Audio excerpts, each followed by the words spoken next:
Reka nongere nguhe ikaze wowe ukurikiye ibiganiro byacu kuri channel yacu Miss Theoni mu kiganiro Rengera Ubuzima.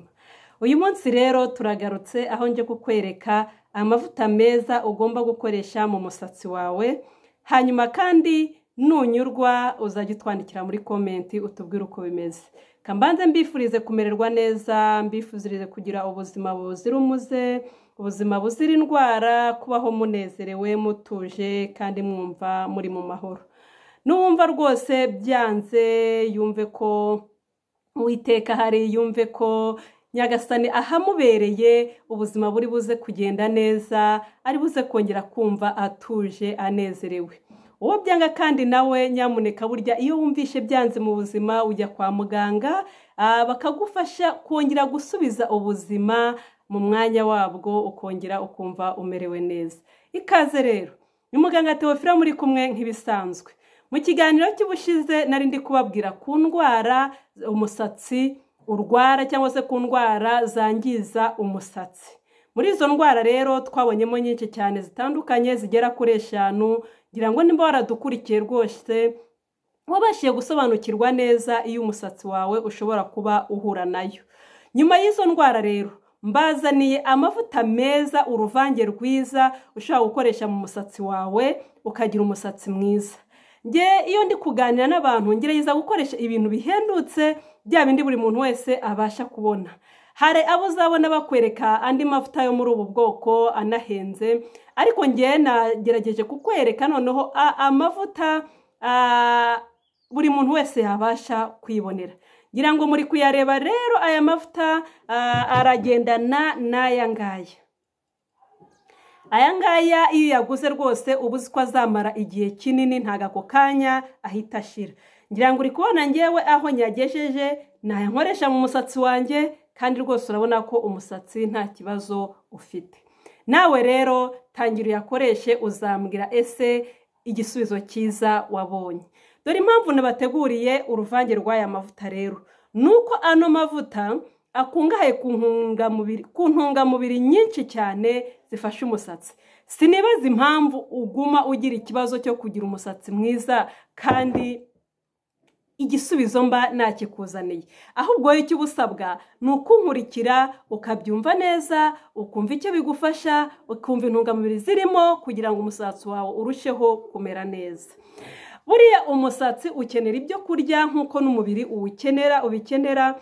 Niyo mpamvu ubona abantu bamwe baba bafite umusatsi mwiza, abandi ugasanga umusatsi ntukura. Hari abo byatewe n'uburwayi, hari nabo byatewe nuko batashyizemo ibintu by'ibanze bagomba gushyiramo. Uyu munsi rero dore uko ugiye kujya ubigenza kugira ngo umusatsi wawe ube mwiza kandi rwose ukoreshe aya mavuta buri munsi. Urafata icupa ryawe rindi ryashizemo amavuta utagikoresha, hanyuma urakotorora igikotoro kiringaniyeho ahangaha. Nurangiza uraza uvangemo nanone aya ngaya, byibuze bitewe n'urugero rwayo wakoze. Ushobora gushyiramo nk'ibiyiko 2 by'aya mavuta ya olive oil.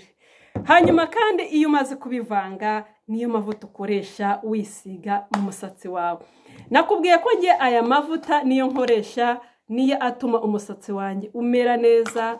Sinibaza abenshi bajya babikora mukandika comment ngo se ngo wowe ngo ko utabikoresha, ngo se twabwirwa n'iki koko ari byo ukoresha. Ariko ngewe iyo mbabwiye ibintu mbazanira ibintu by'ukuri, mbazanira ibintu nanjye koko mba nakoresheje nabonye umusaruro wabyo. Nyuma yo kubona umusaruro wabyo nkajya naza kubikubwira kugira ngo nawe nubikora uzabonere zirita nziza.